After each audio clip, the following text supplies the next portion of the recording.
So I'm going to talk in this video about good harmonic direction. Any chant accompanist in monastic life should practice good harmonic direction. Now, musicianship, I would say, is particularly fitting in those who strive to pray without ceasing. Both prayer and music are about encounter within a place and a time which is often unfamiliar and charged with mystery. But humanity has a hardwired inclination to make sense of uncharted territories and to look out, or in this case, hear out, for landmarks and grounding anchor points. Everyone searches for the familiar, and nothing is more familiar than home. Now, in the musical sense, this is a theme or a repeated passage, and ultimately the end of the piece. In terms of faith, it's our unity with God. Now, through the Psalter, which represents the corpus of the divine office, the monastic organist comes into daily contact with a longing for home and a striving for comprehension. This is the deeply human prayer of our spiritual ancestors, the Israelites. The sacred texts still have such a hold on us because we're all still wandering through deserts, still crossing rivers, still walking through valleys of the shadow of death, still seeking promised lands. Like prayer, music too is journey-based and opens the attentive listener out into the real-time urgency of her or his own wider pilgrimage. It is this awareness of musical journeying that makes the musician receptive to good direction in chant accompaniment. Devising harmonies that reflect this psalmic longing and need for comprehension helps the organist to see beyond the outer shell of chant accompaniment, the monotony, and work into a fuller musical vocation and indeed ministry. As Charles Marie Vidal put it, to play the organ properly, one must have a vision of eternity. Another frightening thought, but something to live up to. Now, choosing harmonies with concretely familiar inclusions allows the ear to anticipate, to have moments of rest, and ultimately to feel a sense of homecoming. In the very worst case, and lamentably commonplace it seems to be, the organist simply works out the kinds of chords that fit a particular chant and plays them without considering how they might sound collectively or where they might be travelling to. Many congregational hymn books include these thoughtless, uninspired and irresponsible writing. In more fruitful cases, the organist chooses harmonies that actually go somewhere. Now, there may be, for example, a rising pedal part which the ear can latch onto.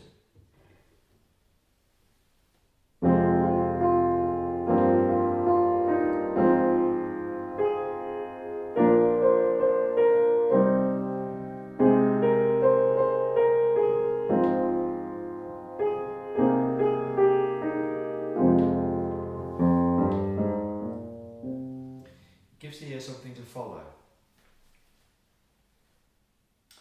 Now, there may sometimes be a long pedal note that gives the ear a grounding kind of influence.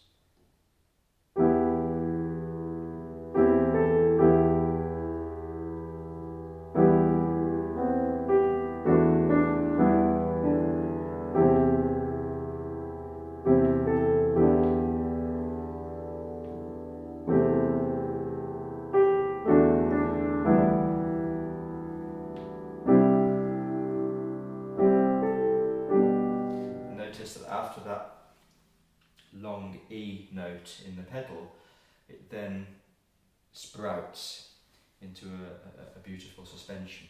So you're doing something with it. Now, a particular harmonic phrase might be repeated several times, albeit with slight variations, giving the ear an outpost of restful familiarity. There may be a gentle upward movement preceding the pyramidical summit of a melodic line. We talked in one of the earlier videos about making each line in the Psalms something of a mountain range, and sometimes one single peak. Now, saving the final homecoming until the end of the chant with the use of interrupted cadences heightens the music's end. It makes you long for the end more, and it infuses the harmony with a sometimes palpable sense of searching. I like, especially in mode 1, to keep very still. Lord, do not reprove me in your anger. Punish me not in your rage. Have mercy on me, Lord, I have no strength. Lord, heal me, my body is racked. My soul is racked with pain. But you, Lord, how long? It then breaks into a lovely cadence. Return, Lord, rescue my soul. Save me from your merciful love. Back to the C pedal. For in death no one remembers you. From the grave who can give you praise? I am exhausted with my groaning, etc., etc. So it really infuses the music with that sense of searching, that waiting, and then you can occasionally break into some beautiful major, as it were, first inversion, which gives it that lovely lightness. It's also useful to slightly vary similar passages, such as the Salve and Vita, in the same example that I'm going to give here of the Salve Regina.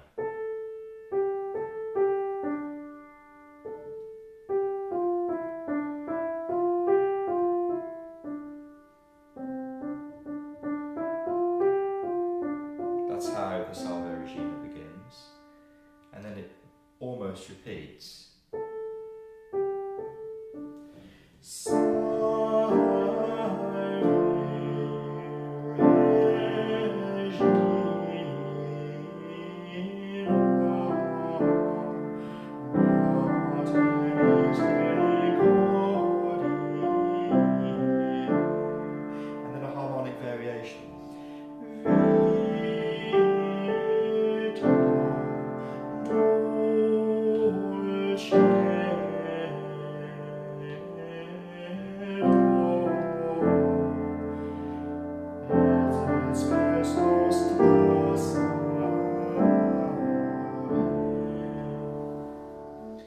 Slightly varying.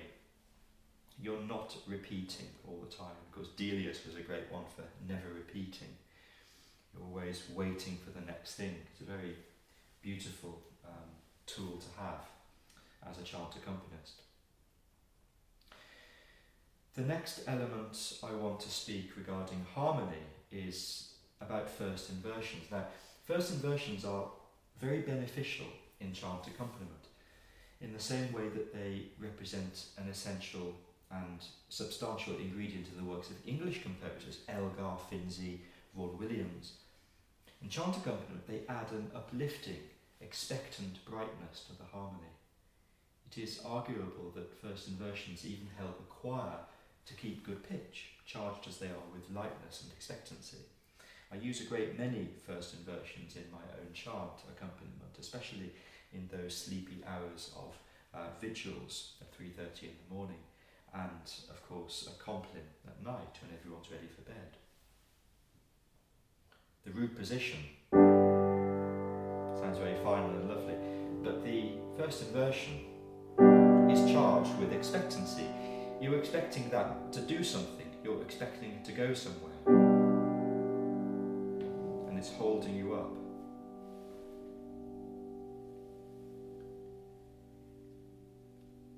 Lord, do not reprove me in your anger. First inversion to another first inversion. Punish me not in your rage. Another first inversion. So you can do lots of them, and it really keeps the chant nice and bright, nice and upward facing. Also, using bare fifths in accompaniment can give a sense of strength and solemnity to the music. But I do use them sparingly, lest their effect is lessened by overuse.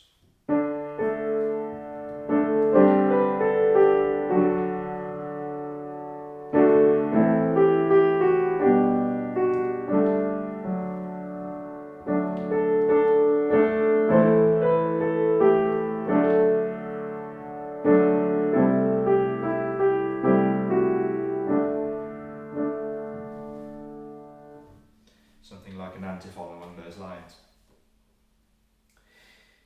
Now also pitch, it's to be remembered that square notation doesn't have a signed pitch as in modern Western notation. Reciting notes are so positioned as to make sure the music is within the range of the choir. We're again going back to the complete dominance, the importance of the spoken word. Now, seldom sung hymns and antiphons, such as from the Sanctoral, should be carefully looked through beforehand so as to ensure correct pitch placement. Now, in the case of psalmody, if the pitch is too low, a certain lightness is lost. Too high, and some singers will struggle to maintain the pitch. The tone then inevitably sinking throughout the psalm. Pitch shouldn't be so ordained as to make the singing as comfortable as possible for the choir. So, for example, again with the Salve, if we did it, crudely speaking, in E minor,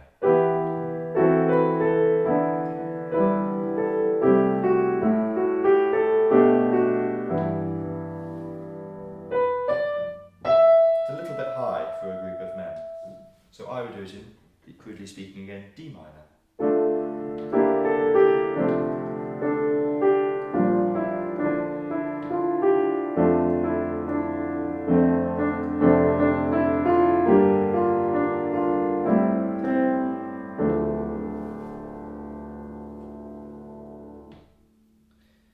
So we have to place the reciting note, the actual chant itself, at a very efficacious point within the life, the musical life, the singing life, the sound life of the choir in question.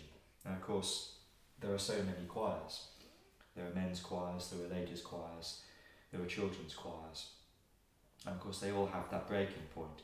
But what I will mention is that the highest note in any piece of music can often seem like a psychological impossibility. We see it as the highest note and we struggle to get it. But then the next piece we sing, if the highest note in that piece is slightly lower, then we struggle to get that, whereas that same highest note, which was a lower note in the previous piece of music, people were getting that easily. So we have to try and get beyond that, and that of course is down to the director of music when he's giving choir lessons. I'm going to talk a little about psalmody itself. A frequent harmonic variation can ruin the gentleness and flow of the psalmody, frequently changing the harmonic interpretation of your spoken word. For each psalm, I would advocate devising a single unfussy verse harmonisation that can be called home. So in mode 8 we can go, let's take a different psalm, something from Psalm 5. So, attend to the sound of my cries,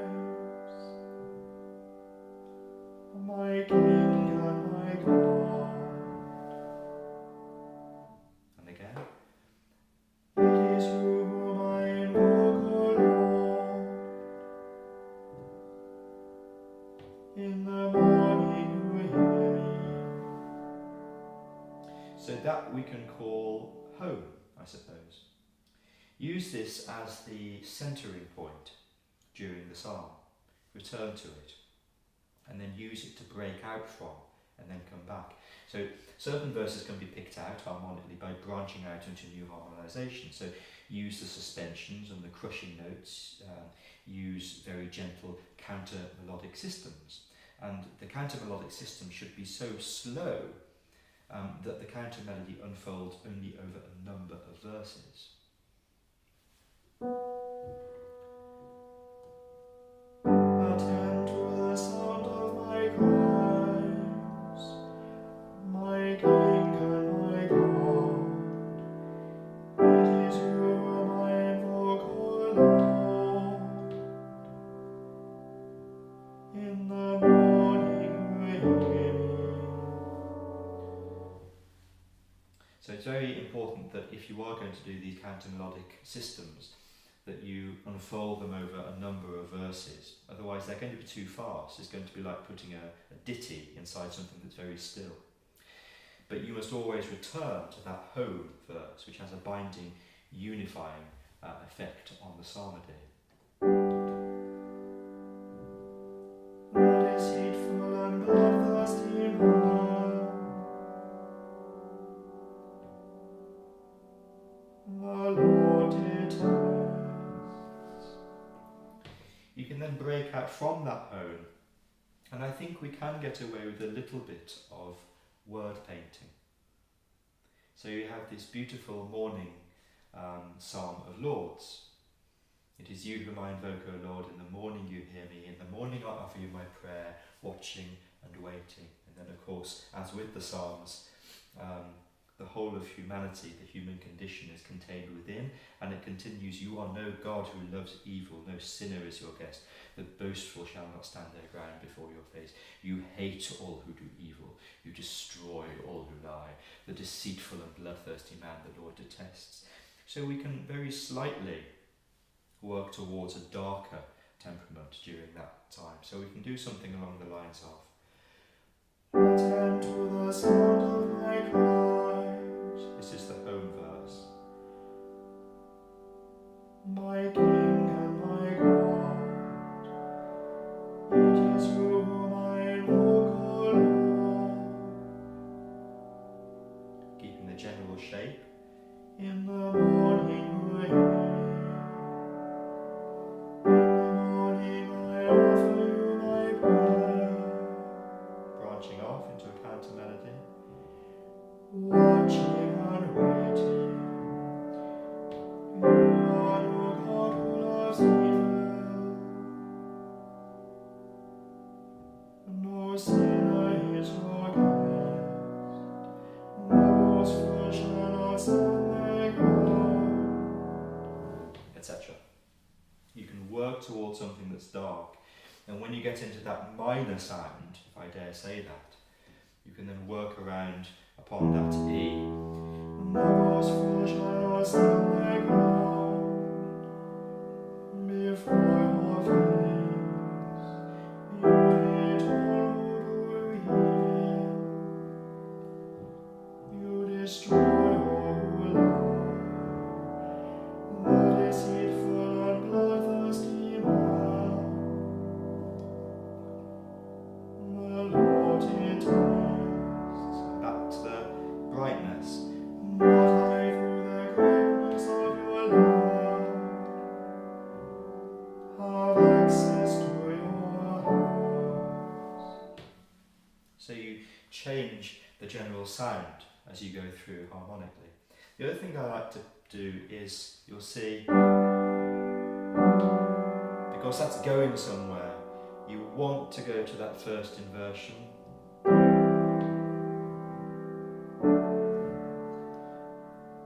Attend to the sound of my cries.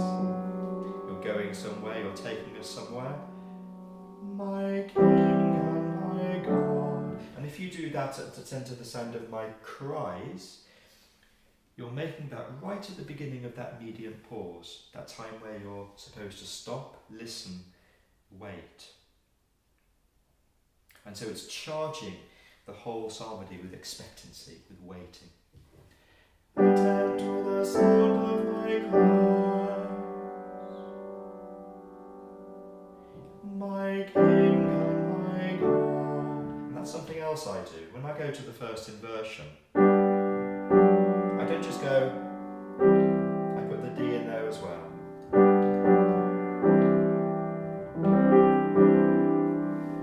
It's a very beautiful, uplifting, bright sound. Attend to the sound of my cry. So maybe a D on the top there. My King and my God. Back to first inversions. In the morning I offer you my prayer. To the minor. And then a nice crushing note. Watching and waiting. With that E pedal. And then you can do an E minor chord with that lovely crush note of the C. You are, O God, who loves evil. And back to that first inversion with the D trapped. No sinner is your gift.